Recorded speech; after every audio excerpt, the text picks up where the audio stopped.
大阪の街並みを一望する天守閣。その壮麗な姿は日本の歴史の転換点を物語っています。大阪城は戦国時代から近世への移行期に築かれた巨大城郭です。豊臣秀吉によって建設されたこの城は単なる防御施設ではなく政治的権力の象徴でもありました。秀吉が大阪城の建設を始めたのは1583年のことです。当時秀吉は織田信長の後継者として頭角を現し始めていました。彼は自身の権威を示すために前例のない規模の城を計画しました。大阪城の建設には全国から集められた大名たちの労力が投入されました。これは秀吉の権力を誇示する手段でもありました。大阪城の特徴はその堅固な石垣にあります。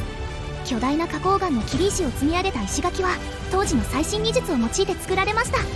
特に有名なのが阿能積みと呼ばれる技法です。大小の石を巧みに組み合わせることで強固な壁を作り上げました。この技術は今日でも高く評価されています。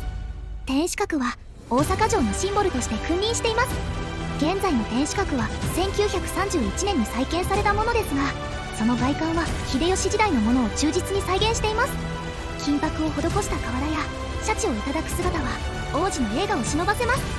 内部は博物館となっており、大阪城の歴史や豊臣家の遺品が展示されています。大阪城の周囲には複雑な堀や廓が配置されています。これらは敵の侵入を防ぐための防御システムでした。特に馬出しと呼ばれる投出部は敵を効果的に迎え撃つための工夫でした。また桜門や多門櫓など城内には多くの重要な建造物が存在しています。秀吉は大阪城を単なる軍事施設としてだけでなく政治や文化の中心地としても位置づけました。豊臣期の大阪では茶の湯や能楽といった文化が花開きました。千利休や古田織部といった茶人たちが活躍し、大名たちとの交流の場としても大阪城は重要な役割を果たしました。しかし秀吉の死後、大阪城の運命は暗転します。豊臣家と徳川家の対立が激化し、1614年から1615年にかけて大阪の陣が勃発しました。この戦いで豊臣家は滅亡し、大阪城も炎上しました。徳川家康はその後大阪城を再建しますが、それは豊臣時代の栄華を失った姿でした。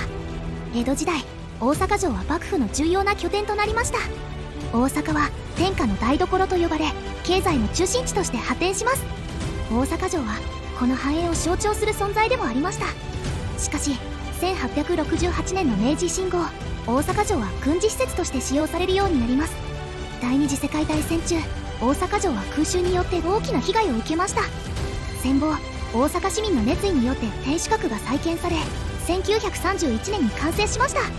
現在の天守閣は外観は王子を模しているものの、内部は近代的な構造となっています。エレベーターも設置され、多くの観光客が訪れる名所となっています。大阪城公園は四季折々の美しさを楽しめる場所としても有名です。特に春の桜は圧巻の景色を見せてくれます。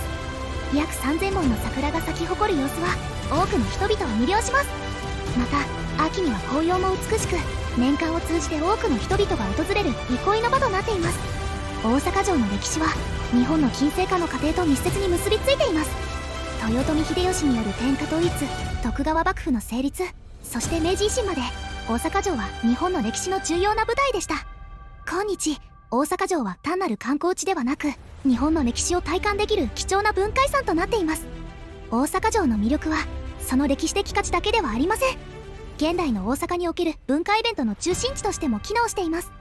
音楽フェスティバルや歴史イベントなど様々な催しが開かれ、古くからの伝統と現代文化が融合する場となっています。大阪城の保存と活用は現代の課題でもあります。歴史的建造物の維持には多大な労力と費用がかかります。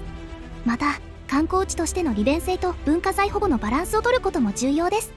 これらの課題に対し行政と市民が協力して取り組んでいます。大阪城は日本の城郭建築の集大成ともいえる存在です。その石垣技術や防御システムは他の城郭にも大きな影響を与えました。例えば名古屋城や熊本城など他の大規模城郭にも大阪城の影響を見ることができます。豊臣秀吉が夢見た天下統一の象徴として築かれた大阪城、その壮大な姿は400年以上の時を経た今もなお私たちに多くのことを語りかけています。歴史の重みと現代の活力が共存する大阪城はこれからも日本の誇る文化遺産として多くの人々を魅了し続けることでしょう。